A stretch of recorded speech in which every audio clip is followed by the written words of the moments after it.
Assalamualaikum warahmatullahi wabarakatuh. Kali ini tetap namanya kopi pagi, Mbak. Ini kopinya di. Oke. Kali ini kita kedatangan tamu Mbah Joko. Tapi asli nama aslinya siapa sih sebenarnya? Kita penasaran. Namanya juga Mbah Joko. Abot banget ngomongnya. Mbah Joko ini kesehariannya di media penulis. Boleh disebut nggak? Sementara jangan. Sebenarnya jangan. Sebagai jurnalis umum. Nah, kalau yang satunya adalah Om Widyo. Nah, kalau lengkapnya Ignatius Widyo. Nah, Widyo terus Gimana, terus Widyo siapa? Oh, Widyo Soeharto. Widyo Soeharto. Jarang. Nah, kalau dari mana disebut boleh? Ya sama. Jangan dulu. Oke. Saya akan ngobrol sama Om Widyo dulu. Dulu kan pernah kerja di Harian Nasional ya. Sebagai apa dulu? Ya sebetulnya lebih ke fotografer.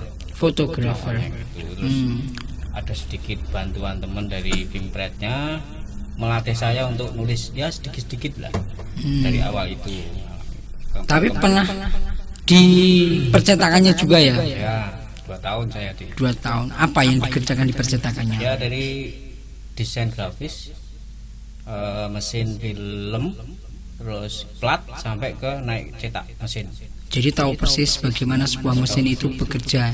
Mulai jam berapa kalau naik cetak itu?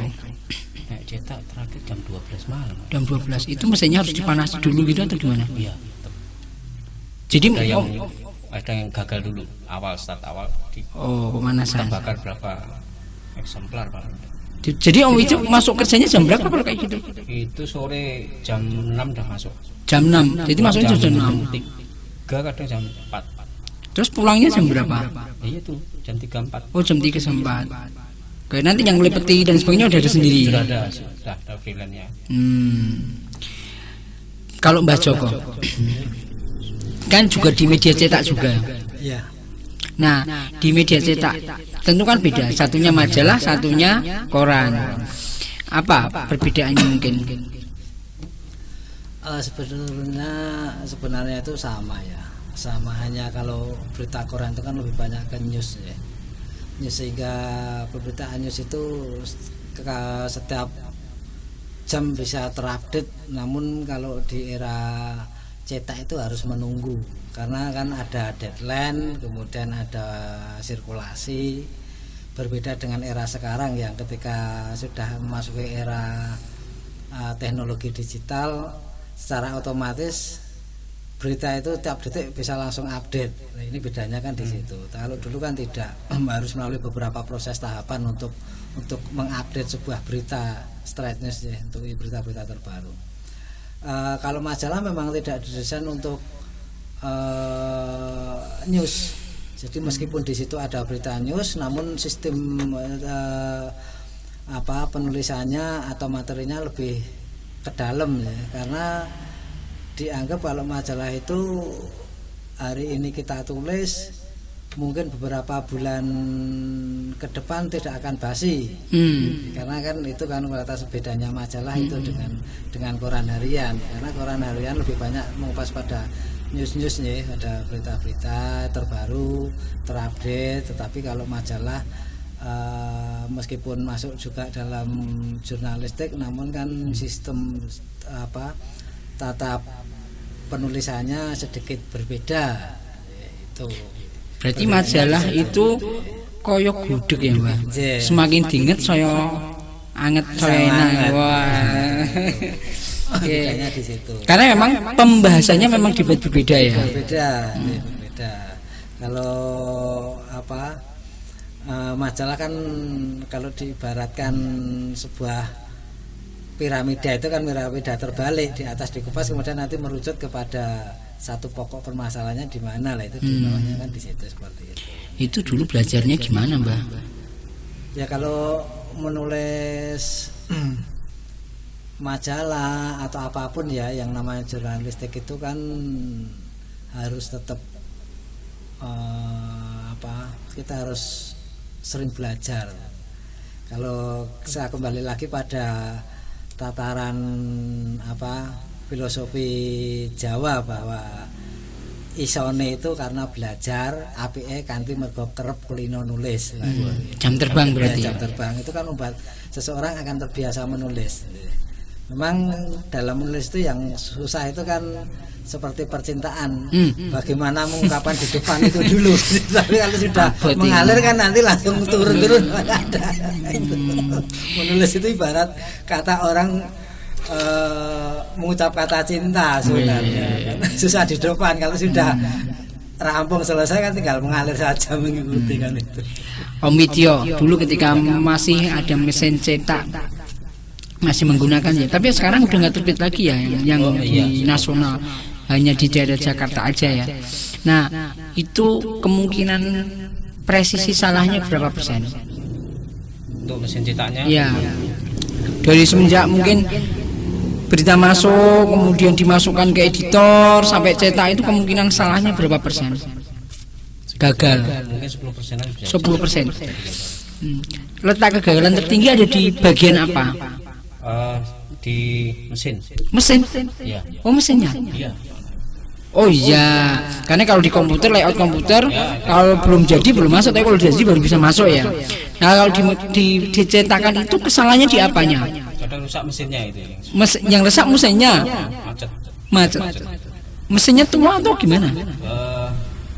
Sebenarnya masih baru sih, cuman SDM-nya juga ada beberapa yang tidak maksimal. Artinya begitu. Kalau waktu itu oplahnya bisa berapa ribu sehari?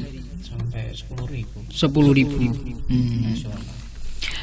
Nah, ketika mesin itu bekerja itu ada berapa orang mungkin yang mengoperasikan? 25 ada. 25. Dari semenjak ngeprint sampai packing. Kalau majalah Mbah, itu proses collectingnya bagaimana? Ya nanti tetap, karena kalau majalah itu kan diredaksi berbeda ya, diredaksi dengan yang diwartakan di daerah itu berbeda-beda. Jadi memang sama sebenarnya kalau proses prinsip kerjanya dengan semua sama. Cuman ada beberapa mungkin lebih banyak ke liputan khusus karena di majalah itu kan pengupasannya harus dalam, harus dari beberapa, mungkin ketika satu sumber tidak cukup satu sumber, harus beberapa sumber untuk mengumpulkan data-data, kemudian baru kita nanti menyatukan data tersebut, kemudian kita tulis dalam bentuk tulisan, nanti kan harus lengkap karena memang kebutuhan manajemen karakter katanya kan juga harus banyak di dalam majalah atau tabloid itu kan seperti itu. Jadi tidak sesingkat ketika di straight news ya, karena straight news kan di berita-berita news itu kan cepat, kalau perlu update sedikit nggak masalah, tetapi nanti kan disusul terus. Itu kan bedanya kan di situ. Jadi memang ada perbedaan. Nah kebetulan kalau saya dulu ketika di era salah satu media, jadi salah satu majalah yang sangat populer dan memiliki pasar yang sangat luas sekali dulu, itu memang tersegmentasi ya.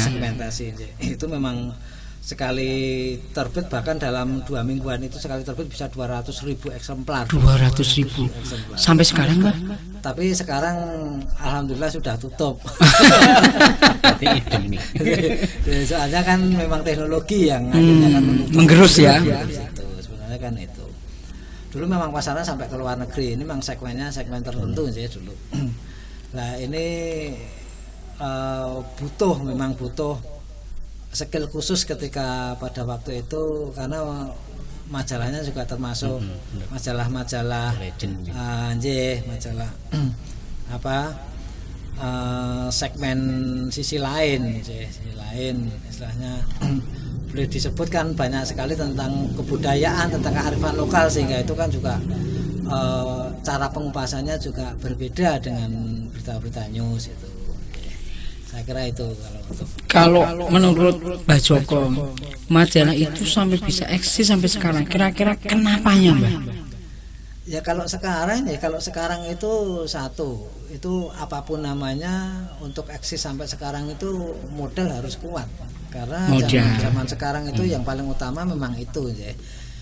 Karena apalagi di era modernisasi zaman dengan adanya teknologi internet, ini tidak bisa seluruh media cetak kan harus bertarung dengan itu. Dan ini memang dulu ketika sebelum media internet ini lahir itu kan beberapa pakar komunikasi, bahkan beberapa jurnalis dari Eropa kemudian itu kan pernah menyampaikan ini di beberapa jurnalnya. Itu memang 10 tahun ke depan ketika era diskusi itu digelar, 10 tahun ke depan ini akan menggusur media-media cetak, dan itu sudah di warning sebenarnya. Dan ternyata betul, sekarang kan banyak sekali media cetak yang harus gulung tikar karena memang teknologi smartphone, teknologi Android, teknologi perkembangan teknologi zaman loh sekarang. Walaupun itu yang sudah kalibernya internasional, ternyata kemarin juga ada yang tutup juga ya, Pak. Iya, bahkan berita-berita portal-portal luar negeri itu kan berita cetak itu sekarang kan semua beralih ke portal digital. Ya. Om Widyo. Nah, ini kalau dulu, ini pertanyaan mungkin mirip hampir sama. Kenapa yang koran yang besar itu kok akhirnya juga tutup juga untuk daerah selain Jakarta? Menurut Om Widyo kenapa? Sama, tergerus dengan teknologi digital. Semuanya serba cepat. Jadi memang untuk iklannya sudah mulai drop pada saat ini. Iklannya drop. Tombok terus ibaratnya begitu. Jadi mau tidak mau memang harus merampingkan seperti itu ya. Tapi sekarang di digitalnya ada ya. Sudah ada. Oke. Nah, ini kan Mbak Joko apa istilahnya, majalah yang dikelola itu legend. Nah, kalau mengenai harga bagaimana, Mbak? Sebenarnya kalau harga ini menunjang ya. Harganya kalau pasar ini kalau sekarang, kemudian kalau masih dibuat itu memang masih memiliki pasar. Bahkan pasarnya kan kemarin itu ketika masih eksis itu sampai di luar negeri. Dan ini juga menjadi beberapa bahasan di media-media sekarang, media online, ketika surutnya salah satu majalah terkenal di Indonesia ini. Dari sisi sirkulasi sebenarnya kalau sekarang kita berharap itu memang tidak seperti dulu lagi. Apapun namanya, sekarang teknologi informasi itu cepat diakses melalui teknologi digital. Apalagi informasi lebih cepat diakses melalui teknologi digital. Nah, ini secara tidak langsung kan membunuh, sehingga semua tidak bisa akan beralih ke teknologi digital. Sebenarnya kalau hanya mencukupi pasar saja atau kebutuhan cetak, saya kira masih bisa sanggup. Tetapi kalau untuk terus-terusan semakin banyak karyawan, kemudian untuk kos tidak hanya biaya cetak, kemudian kos perusahaan sendiri semakin lama kan juga akan bebannya sangat berat. Kalau mengandalkan hanya sebatas cetak atau sirkulasi penjualan. Nah, ini memang akhirnya kan menjadi salah satu pisau yang akhirnya memangkas seluruh media-media cetak, karena memang berat untuk biaya kosnya. Seperti itu. Om Widyo. Nah, jadi dia sekarang ini kan hampir semua orang bisa bikin portal berita sendiri. Tanggapannya gimana?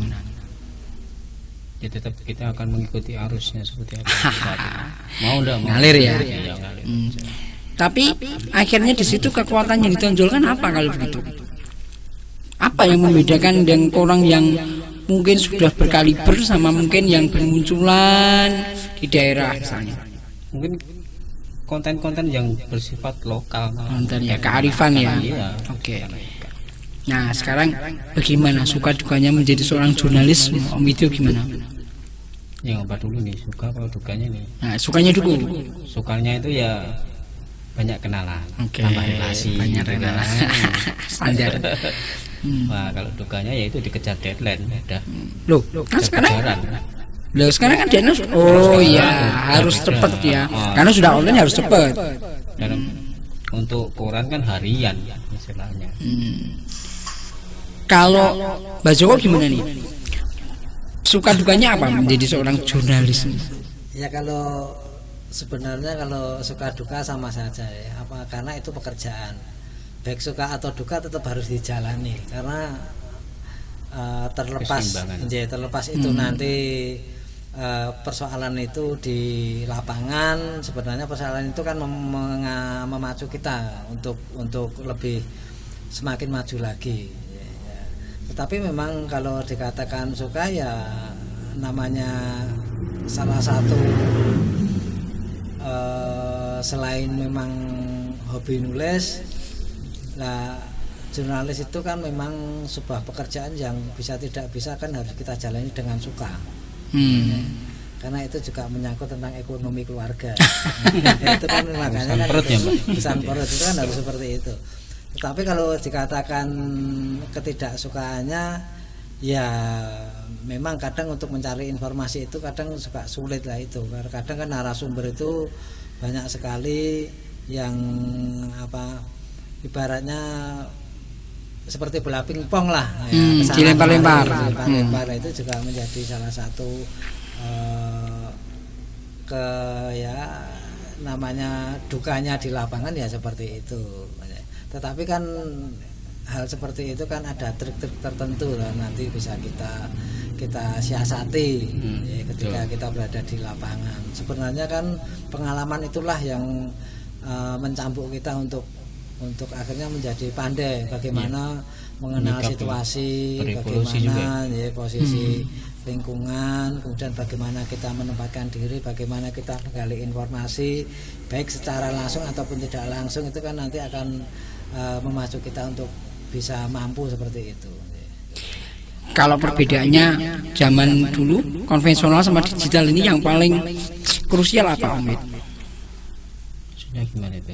Jadi kalau dulu wartawan itu bekerja di seluruh Indonesia mungkin, kemudian dikirim. Dulu ngirimnya pakai apa? Ngirimnya sudah pakai email pada saat itu. Oh, waktu itu pakai email. Iya. Tapi kalau sekarang gimana? Sekarang sama. Masih pakai email juga. Tapi masih dikirim juga, nggak langsung diupdatekan di webnya gitu. Ada yang sudah. Udah kayak gitu ya. Nah, jadi kemudian perbedaannya menyeluruh berarti apa kalau gitu? Berita langsung bisa diakses, gitu langsung bisa kelihatan. Langsung kelihatan. Jadi kalau gitu gimana, Mbak, membedakannya? Jadi biar kita terhindar dari berita hoax. Ya kalau penayangan berita itu kan sebenarnya kan melalui beberapa dapur ya. Kalau dulu kan memang berbicara dulu itu kan kita pakai ketik, masih mesin ketik. Saya masih ngirim pos kalau dulu. Ngirim pos, kemudian akhirnya kan kemudian beralih dengan email ya. Email ini karena untuk akhirnya email sekarang memang masih berlaku, tetapi di beberapa di beberapa perusahaan media saja. Yang lain kan sekarang sudah dilengkapi akun tersendiri sehingga ketika ada berita news bisa langsung kita akses atau kita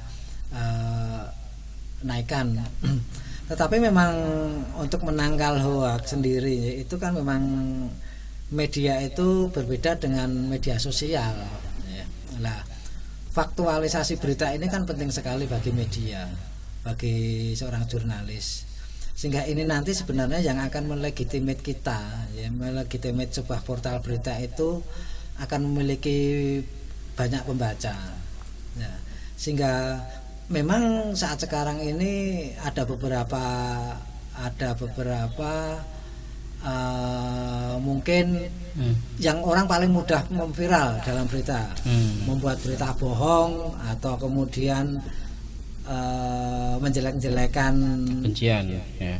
Dengan ujaran kebencian atau kepada pemerintah atau kepada tokoh siapa, atau dia membuat viral. Kontroversi ini kan cepat viral sebenarnya kan itu, tetapi itu kan juga tidak baik ya. Lah, tetapi kan kalau sebuah media kan tidak demikian, tidak membuat hoax ya, atau tidak membuat berita ujaran kebencian, karena harus melalui beberapa tahapan. Makanya di dalam portal perusahaan media itu kan juga ada editor, itu kan penting. Kemudian kalau kita menyangkut tentang pedoman media siber sendiri kan di situ juga sudah diatur bagaimana kita nanti sebelum kita memposting itu di situ sudah diatur, dan ketika ini sudah diposting kan juga tidak serta-merta langsung mudah dicabut atau dirubah. Ini sebenarnya kan pedoman-pedoman ini dikeluarkan kan sebagai acuan, sebagai kode etik para jurnalistik, sehingga ketika dia menulis atau menyampaikan sebuah berita itu faktualnya harus betul-betul ditonjolkan. Kemudian ketika mau menulis itu juga harus betul-betul disaring betul, apakah ini nanti menimbulkan hal-hal yang tidak baik atau menimbulkan hal-hal terkait dengan sara, pornografi atau pornoaksi atau bagaimana. Ini kan juga harus berita-berita mungkin mohon maaf terkait dengan mungkin pelecehan seksual atau dan lain, ini kan juga kita harus mensensor dengan benar, sehingga ketika ditampilkan kan juga tetap kerahasiaan mungkin korban atau narasumber kan tetap masih terjaga. Kalau Wijo itu lebih seneng kategori berita apa? Kuliner. Paling nyaman. Karena untuk referensi ya. Iya, betul. Tapi bagaimana kemudian sumber beritanya, bagaimana memperolehnya gimana? Nah, kan banyak sekarang UMKM yang jadi situ. Kita ngambil di situ. Nah, kalau kemudian gini Mbak, kalau sudah berita itu sudah keluar, sudah publish, misalnya kemudian ada kesalahan, terlepas yang salah jurnalisnya atau narasumbernya. Nah, apa yang harus dilakukan kemudian? Kan ada hak jawab. Hak jawab, itu kata kunci ya, hak jawab ya. Bagaimana itu, Mbak? Ya, itu memang harus disitulah, makanya pekerja yang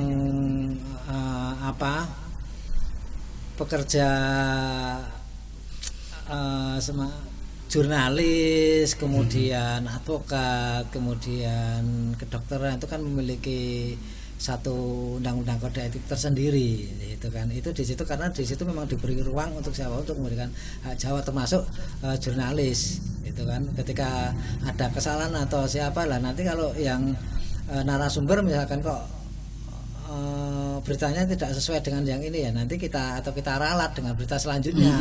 Bukan membredel ya. Iya, bukan membredel, karena memang informasi itu kan salah satu pilar demokrasi sekarang, karena apapun namanya kan informasi itu memang sangat penting sekali. Yang penting berita yang diterbitkan itu benar-benar dipertanggungjawabkan. Ya, betul. Jadi misal dari narasumber jelas, kompeten, dan tidak mengada-ada dan mengarang itu ya Pak. Ya, betul. Makanya perkara kemudian ada yang komplain, monggo silahkan dijawab gitu ya. Dan nanti juga akan sebagai perusahaan media atau nanti kan juga akan kita hak jawabnya juga akan kita tayangkan seperti ini. Satu misal ada keberatan tentang judul atau keberatan tentang nama, itu nanti bisa di episode selanjutnya nanti bisa kita tulis lagi bahwa yang benar nama ini kan seperti itu. Om Wijo lebih seneng yang online atau yang offline atau yang konvensional? Wah, kalau sekarang mending ke online aja ini. Ini kita pertanyaannya seneng mana? Seneng online sekarang. Seneng online karena langsung ya. Iya, betul. Kalau baju kok gimana? Ya, kalau sekarang memang semuanya online ya. Semuanya online. Semuanya online. Ya, online itu memang, dan online sekarang pun akan mengalami pergeseran, Mas. Kalau dulu online hanya sebatas mengeluarkan berita dalam bentuk teks. Sekarang sudah melalui visualisasi, kemudian sudah ada kompilasi mungkin dengan beberapa sumber sebut misalkan integrasi dengan YouTube, menggabungkan dalam sebuah portal, kemudian dengan aplikasi-aplikasi Android lainnya lah. Ini kan sebenarnya kan memang teknologinya kan semakin maju, itu kan terus berkembang terus. Nah ini kita memang harus bisa tidak bisa kan harus kita ikuti sekarang. Iya, ikuti. Om Wijo itu kan dulu kan sangat antipati dengan media sosial. Betul. Nah sekarang gimana kondisinya? Ya mau ndak mau ikuti harusnya. Ya, karena semua orang hampir pegang itu semua ya. Kalau Mbak Joko mulai ke YouTube itu mulai kapan? Kalau saya sebenarnya kalau YouTube itu memang mengikuti terus ya, ketika perkembangan teknologi itu mengikuti. Cuman memang sebatas mengikuti, tapi karena memang lebih banyak ke portalnya sehingga saya mendalami ke portal. Maksudnya bagaimana? Maksudnya portal itu dari dapur-dapur portalnya. Jadi dari bagaimana kita nanti saya mengolah aplikasinya, bagaimana saya harus membuat kontennya, itu kan harus itu dulu. Nah, perkara ini nanti kita akan masuk ke channel YouTube, ke media sosial yang lain itu nanti kan bisa. Tetapi yang penting kan memahami dulu, karena ketika kita masuk ke dunia portal, dunia web ini kita harus paham betul. Jadi tidak hanya sekedar menulis. Nah ini kan sekarang juga menjadi persoalan banyak teman-teman jurnalis di lapangan loh. Karena memang dulu hanya non sewu, hanya konvensional menulis, akhirnya ketika perkembangannya sangat pesat sekali kan jadi gagap lah. Akhirnya mereka kan tidak memahami tentang bahasa-bahasa dalam istilah-istilah teknologi modern sekarang. Apalagi portal sekarang kan semuanya kan harus mampu mengejawantahkan aplikasi itu kan sebenarnya kan itu. Nah. Media cetak akan mulai yang di Solo itu akan mulai tutup berapa tahun lagi kira-kira? Nggak berani ngomong ya, nggak berani dia. Tapi masalahnya kita sudah banyak yang tutup ya, yang itu tutup, dan kira-kira masih akan berapa lama lagi kira-kira? Perkiraan. Kalau melihat perkembangan zaman ini bisa jadi malah 5 tahun ke depan mereka sudah pada kukut. Ya, karena saya ngomong ya. Tapi ini kan semakin perkembangannya semakin cepat sekali. Apalagi kalau kita tahu di era new normal sekarang ini, bagaimana kita tahu semuanya. Bahkan kemarin di salah satu media mainstream kan Menteri Keuangan Bu Sri Mulyani juga menyampaikan bahwa salah satu usaha yang tetap masih berjalan di era kondisi seperti sekarang ini kan semuanya yang berakses ke media digital. Nah ini kan apapun namanya kita harus seperti itu tidak boleh kita pungkiri seperti itu. Kalaupun toh kita berandai-andai atau memperkirakan itu kan hanya karena dalam analisis cepatnya perkembangan teknologi digital sekarang ini, tanpa ada tendensi apapun ya. Tanpa ada tendensi siapapun. Ini kan hanya perkembangan ini kan ibarat kata kan sekarang ini dalam 2 bulan atau 3 bulan masa pandemi ini saja kita sudah gagap dengan perkembangan teknologi. Padahal itu dulu kemarin masih berjalan, kalau kita perkirakan jalannya kan ya sekitar 60-50% lah gitu, perkembangan teknologi digital. Tetapi ketika 2 bulan setelah masa pandemi ini, dari mulai April atau sampai sekarang Juni itu kan langsung pesat sekali orang beralih ke itu kan, perjalanannya hampir 90% kan beralih. Dan itu kan orang nggak kerasa. Nah, orang nggak terasa. Ini sebenarnya kan kita harus mengikuti. Ya bisa tidak bisa kan harus kita hadapi. Berarti Om Wijo harus apa yang harus disiapkan? Gimana ini? Yang harus disiapkan untuk menuju era digital ini apa menurut? Ya, kemampuan SDM-nya ditingkatkan lagi. Bukan asal-asalannya. Ya, Apa Mbah? Kira-kira kemampuan yang harus diperdalam apa misalnya? Aplikasi. Kalau saat sekarang ini anak-anak muda itu memang harus ke teknologi informatika ya, karena ketika berbicara teknologi informatika itu kan sangat kompleks sekali. Ya, di situ kan banyak sekali ya terkait dengan teknologi digital. Nah, ini semuanya kan ini akan memiliki peran masing-masing dan semuanya ini akan menjadi satu kesatuan yang tidak bisa dilepaskan antara satu yang lain. Karena ketika kita berbicara tentang portal tadi, kita tidak bisa melepaskan berbicara tentang visual ya, tentang YouTube. Ketika kita berbicara tentang media online, kita tidak bisa melepaskan media sosial seperti YouTube, Instagram dan lain-lain, karena itu menjadi salah satu sarana juga. Ya, nah itu kan. Nah, sehingga ketika kita berbicara tentang media jurnalistik, semuanya juga akan tetap berjalan beriringan lah. Ini makanya kan sumber daya manusia sekarang ini kan harus dipersiapkan betul. Dan sekolah-sekolah yang berbasis teknologi informatika ini sebenarnya ke depan, dan saya yakin tetap akan masih menjadi salah satu sekolah unggulan, meskipun dibandingkan dengan sekolah-sekolah profesi yang lain. Tetapi kan ketika era sampai sekarang itu semuanya akan seperti itu. Bahkan kita nun sewu, kita mau ke kantor saja sekarang, mau ke kantor pemerintahan, mau ngurusi KTP saja semua harus pakai online. Nah, ini kan bisa tidak bisa kan, itu harus kemampuan harus diasah. Teknologi. Dan ketika ada yang mau pasang iklan, saya tanya, nanti juga tayang di Instagram nggak? Di Facebook nggak?